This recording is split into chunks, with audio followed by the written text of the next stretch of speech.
청취자 여러분, 혹시 줍줍이라는 말 들어보셨죠? 인기 있는 새 아파트 단지에서 계약이 안 된 세대가 나왔을 때 그걸 잡는 걸 속되게 이르는 말이잖아요. 오늘 저희가 분석해볼 자료가 바로 그 줍줍 기회처럼 보이는 문서입니다. 의왕시청역 SK뷰 아이파크의 무순위 입주자 모집 공고문, 2026년 1월 13일, 바로 오늘 발표된 아주 따끈따끈한 자료죠. 네, 이런 공고 같으면 많은 분들이 로또 아닌가 하고 관심을 가지시죠. 그런데 이 공고문, 겉으로 보기엔 되게 달콤한 기회 같은데 한 장 한 장 넘겨보면 마치 미로처럼 얽힌 조건이랑 규제들이 가득합니다. 한마디로 아는 만큼 보이는 문서라고 할 수 있겠네요. 그래서 오늘 저희의 미션은 바로 그 미로를 함께 탐험해 보는 겁니다. 이 공고문이 정말 청취자분께 기회의 문이 될 수 있을지, 아니면 자칫 잘못 발을 들였다가 10년간 옴짝달싹 못하게 되는 덫이 될지, 그 핵심을 제대로 파헤쳐 보겠습니다. 자, 그럼 가장 먼저 그 기회라는 게 대체 뭔지부터 한번 들여다볼까요? 어떤 집이 나온 건가요? 이번에 나온 물량은요, 총 6세대입니다. 전체 일반 분양 958세대 중에서 이런저런 사정으로 계약까지 이어지지 않은 말 그대로 자녀 세대죠. 먼저 작은 평형부터 보면 전용 면적 46제곱미터, 우리가 흔히 방 2개 구조로 생각하는 약 14평형이 3세대 나왔습니다. 아, 14평형이요? 네, 모두 111동에 있고요. 층수에 따라서 분양가는 한 4억 8천만 원대에서 4억 9천만 원대, 조금씩 차이가 있습니다. 4억대. 그리고 나머지 3세대는 우리가 가장 선호하는 평형이군요. 맞습니다. 전용 면적 84제곱미터 B타입, 약 25평형이 3세대입니다. 102동, 104동, 106동에 각각 한 세대씩인데 좀 재미있는 건 모두 3층이라는 점이네요. 아, 다 3층이군요. 네, 이 세대들의 분양가는 9억 7,480만 원으로 동일합니다. 입주가 2030년 1월 예정이니까 아직 한참 남았네요. 만약 당첨이 된다면 자금 계획을 잘 세워야 할 텐데 돈은 어떤 식으로 내게 되나요? 이게 사실 가장 현실적인 문제잖아요. 그렇죠. 자금 계획이 제일 중요합니다. 전체적인 구조는 계약금 10%, 중도금 60%, 잔금 30%로 일반적인 아파트 분양과 비슷합니다. 그런데 계약금 납부 방식이 조금 독특해요. 어떤 식이죠? 보통은 계약할 때 10%를 한 번에 내는데 여기는 그걸 두 번에 나눠냅니다. 계약 당일에는 1,000만 원만 내고요. 계약 체결 후 30일 이내에 10%를 채우는 나머지 금액을 납부하는 방식이죠. 아, 그러니까 9억 7천만 원짜리 84 타입에 당첨되면 일단 1,000만 원만 내고 계약을 한 다음에 한 달 안에 나머지 8,748만 원을 마련하면 되는 거군요. 아무래도 초기 자금 부담을 좀 줄여주려는 의도로 보이는데요. 정확합니다.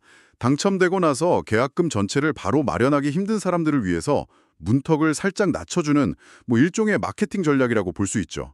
그렇게 계약금을 내고 나면 중도금은 2026년 6월부터 2029년 6월까지 총 6회에 걸쳐 나눠내고 마지막으로 입주 시점인 2030년 1월에 잔금 30%를 치르면 비로소 내 집이 되는 겁니다. 알겠습니다. 상품 내용은 확실히 파악이 됐네요.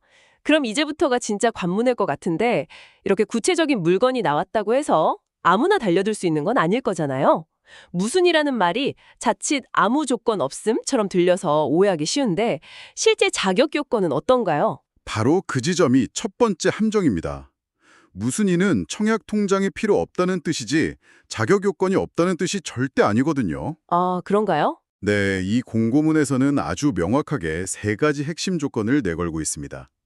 첫째, 공고일인 2026년 1월 13일 현재 반드시 경기도에 거주해야 합니다. 경기도 거주자라 그럼 서울에 살면서 직장이 의왕이라 매일 출퇴근하는 사람들은 아예 기회조차 없겠네요? 이런 분들은 좀 억울하게 느껴질 수도 있겠는데요. 네, 그래서 이 지역 제한이 항상 논란이 되기도 합니다.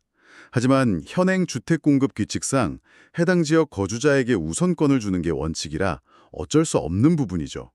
그리고 이것보다 더 까다롭고 중요한 조건이 두 번째입니다. 바로 신청자 본인뿐만 아니라 등본에 함께 올라가 있는 세대 구성원 전원이 주택을 소유하지 않은 무주택 세대 구성원이어야 한다는 겁니다. 아, 나만 집이 없으면 되는 게 아니라 우리 부모님, 배우자, 자녀까지 다 무주택이어야 한다는 거군요. 이건 정말 꼼꼼하게 확인해야겠네요. 그렇습니다. 여기서 하나라도 어긋나면 부적격 처리돼서 당첨이 취소될 수 있습니다.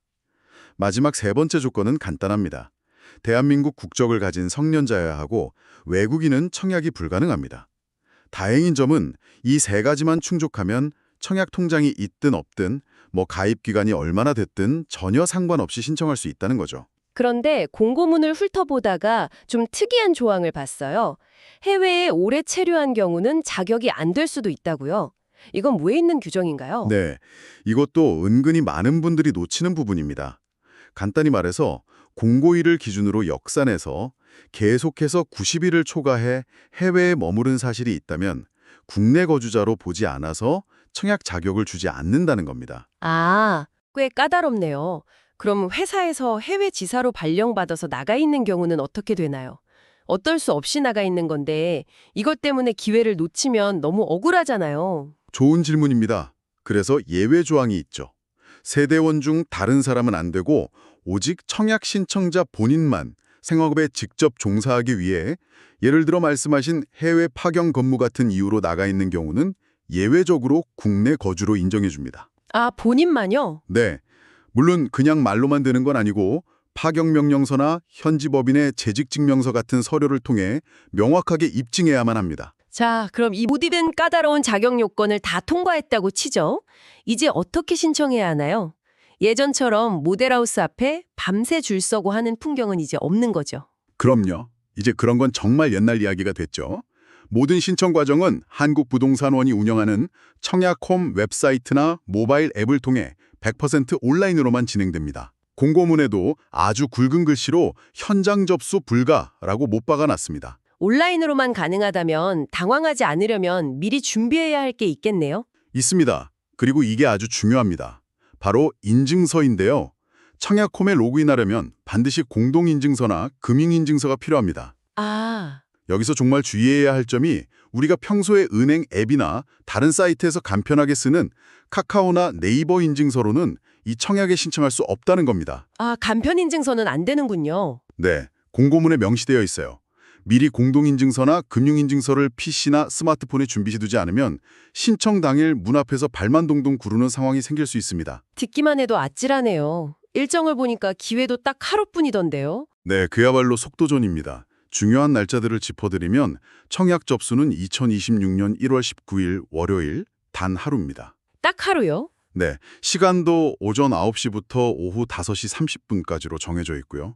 당첨자 발표는 바로 그 주 목요일인 1월 22일, 서류 제출은 다음 주 월요일인 26일, 최종 계약은 바로 다음 날인 27일 화요일입니다.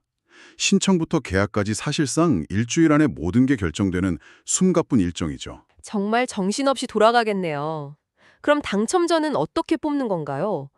점수가 높은 순서인가요? 아닙니다. 이 무순위 청약의 가장 큰 특징 중 하나죠. 자격 요건만 충족하면 그 이후는 100% 운에 맡기는 겁니다.